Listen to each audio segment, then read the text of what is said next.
नमस्कार, मैं प्रताप चौधरी और आप देख रहे हैं न्यूज़ एनसीआर।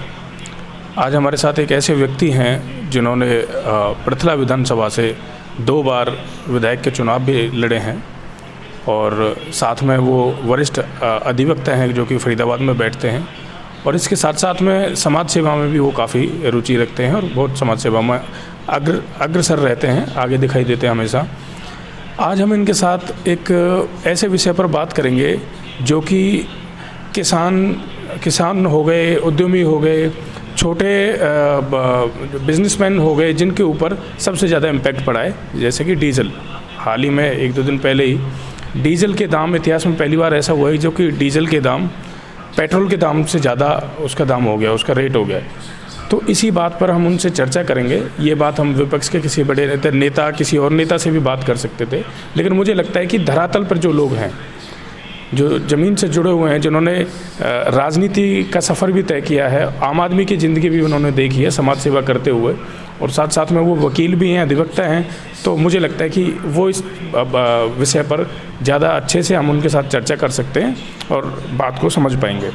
पहली बार ऐसा हुआ है कि 80 के पार डीजल के दाम पहुंच गए हैं। इतनी महंगाई डीजल में आम आदमी ने कभी नहीं देखी। जहां डीजल बढ़ेगा किसानों की समस्याएं बढ़ेंगी, फसल के दाम घटे हैं, खेती करें तो कैसे करें, हर चीज़ में डीजल चाहिए। और दूसरी तरफ आप देखिए, ट्रांसपोर्टर और माल भाड़े में वृद्धि होगी। कहीं भी किसान पहुंचाएगा अपने सामान को, चाहे वो मंडी में पहुंचाए, चाहे वो आड़त पर पहुंचाए या किसी अपने निजी काम के लिए जाए, तो वहाँ पर डीजल की ज़रूरत होती है। ट्रांसपोर्टर हो गए। दूसरा, आम आदमी पर भाई इसका बहुत बड़ा फ़र्क पड़ा है, जो कभी भी पहले नहीं हुआ। ऐसे टाइम में जहाँ पर इतना भयंकर रूप महामारी ने लिया हुआ है, और ऐसे टाइम में सरकार की अनदेखी, अनचाहे टैक्स लगाकर और मनमाना वैट वसूल करके, जबकि अंतर्राष्ट्रीय बाजार में कच्चे तेल की कीमत लगभग आधी हो चुकी है, क्योंकि खपत नहीं है। जहाँ पर खपत कम होगी वहाँ पर रेट गिरेगा। तो खपत कम हुई, लेकिन उन्होंने रेटों को बढ़ाया, तो बेलगाम सरकार है। अच्छा, महामारी है, लॉकडाउन भी रहा, 3 महीने लगभग लॉकडाउन रहा, अब अनलॉक 1 का फेज़ चल रहा है। वैसे ही इतनी महंगाई है और ऊपर से इस डीजल की मार जो है, मुझे लगता है कि शायद किसानों पे इस बढ़ते हुए रेट का बहुत ज़्यादा इम्पैक्ट। बिल्कुल ठीक है। मेरी कितने सारे किसानों से बात हुई है, उनसे मिलते हैं, वो लगातार इस बात को लेकर चिंतित हैं कि ये और ज़्यादा ना बढ़ जाए, क्योंकि कहीं भी लग नहीं रहा। पिछले तकरीबन 17-18 दिन से लगातार रेटों को बढ़ाना उनके माथे पर इस बात की लकीर है कि वो रोटी कैसे खाएगा, वो आने वाले टाइम में ज़िंदगी को कैसे जिएगा, क्योंकि सारी जो चीज़ें हैं वो डीजल से कनेक्टेड हैं। चाहे किसान हो, चाहे आम आदमी हो, चाहे ट्रांसपोर्टर हो, चाहे कोई भी हो। जब डीजल सस्ता होगा तो तरक्की और विकास होगा, लेकिन अब तो खाने के लाले पड़ गए। सरकार को इन चीज़ों से कोई लेना देना नहीं है। मैं ये मानता हूँ, हरियाणा सरकार के साथ साथ केंद्र सरकार को सिर्फ और सिर्फ मनमाने टैक्स लगाकर डीजल में बेतहाशा वृद्धि करके समाज की अनदेखी और आम आदमी की जेब पर डाका डालने का काम किया। चलो राजेश जी, ये बात तो हो गई एक इस चीज़ की कि भाई सरकार ने पेट्रोल और डीजल के दाम जो है ये बढ़ाए हैं। हो सकता है कि इसके पीछे भी उनके कोई ना कोई एक रीज़न या कुछ जो भी होगा, वो केंद्र सरकार, बड़े लेवल पे जो लोग बैठे हैं वो तय करते हैं इन सब चीज़ों को। एक आम आदमी के नाते, मैं एक आम आदमी के नाते आपसे बात करना चाह रहा हूँ कि एक आम इंसान जो कि मेहनत करता है और जो छोटे छोटे बिजनेस चला रहा है, या किसान हो गए, वो उसके मन के विचार क्या होंगे। और आपने कहा कि डीजल के रेट बढ़ गए, दाम बढ़ गए, तो इस चीज़ के लिए एक आम आदमी होने के नाते आपका व्यू पॉइंट क्या है? और आप पढ़े लिखे हैं, अधिवक्ता हैं, आपने राजनीति में भी हैं, चुनाव भी लड़ा है, तो आप क्या समझते हैं कि इसका उपाय क्या है, निवारण क्या है, इसको कैसे कम किया जा सकता है? देखिए, सरकार को जो एक्साइज ड्यूटी है, जो वेट है, उनको सरकार को कम करना होगा। कि कभी भी पेट्रोल हो या डीजल, वो उनके रेट तब बढ़ते हैं जब सरकार एक्साइज ड्यूटी उन पर ज़्यादा लगा देती है, उन पर टैक्सेस ज़्यादा लगा देती है, और मनमाही और चीज़ों को वो अपने हिसाब से मैनिपुलेट करने लग जाते हैं। जब सही तरीके से जो चीज़ आपके पास में बहुतायत मात्रा में आ रही है, उसको आप उसी तरीके से आगे जब देने का काम करेंगे और तो तब इसमें रेट नीचे आ सकते हैं, लेकिन टैक्सेस इतने लगा दिए हैं, क्यों सरकार की फिर जेबें कैसे भरेंगी? गरीब आदमी तो पिस्ता चला ही आ रहा था, इस टाइम में रोटी के लाले पड़े हुए थे।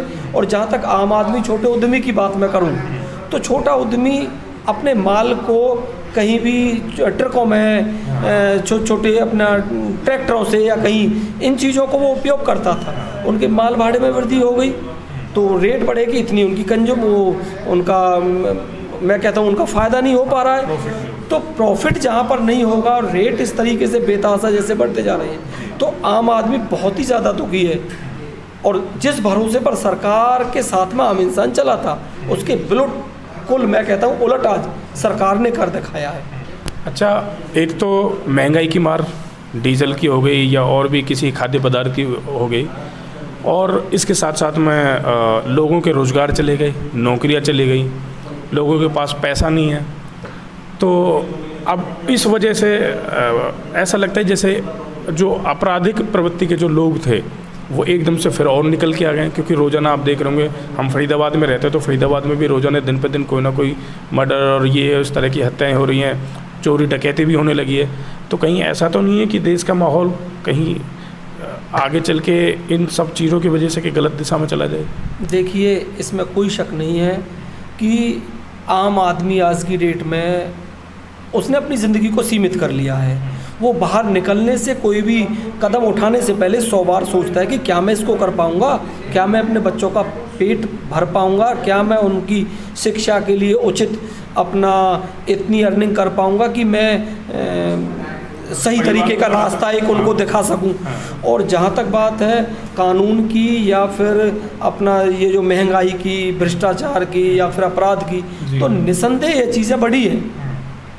सरकार का कोई अंकुश मैं नहीं समझता कि दिन रोज़ मर्डर होते हैं, किसी को लूट लिया जाता है, किसी को कुछ कर दिया जाता है, फिरौती मांगी जाती है, चेन स्नैचिंग हो जाती है, सरकार हाथ पर हाथ रखे बैठी है। आप देख लीजिए ग्राफ, हरियाणा का ही आप देख लीजिए, आप फरीदाबाद का देखिए क्या हो रहा है। दिन दहाड़े आदमी चला जाता है और गोली मार के वापस निकल जाता है, कहीं पर कोई भी चीज़ें नहीं होती है। तो बेखौफ अपराधी मैं कह रहा हूँ हो गए हैं। तो ये थे हमारे साथ राजेश तेवतिया जी, जिन्होंने बहुत अच्छी बात हमारे साथ की और हमने उनसे विस्तृत चर्चा भी इस चीज़ों पे की कि इस महंगाई के दौर में देश किस दिशा में जा रहा है।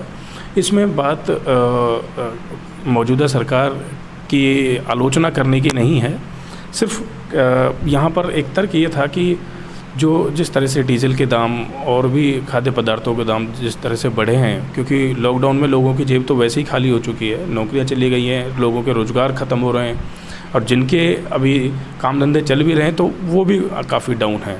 तो हम सभी को और एक आम आदमी की तरह मैं भी केंद्र सरकार से और एडवोकेट साहब की तरफ से भी केंद्र सरकार से यही हम अपील करेंगे कि सभी वर्ग के लोगों का जो है सरकार ध्यान रखे।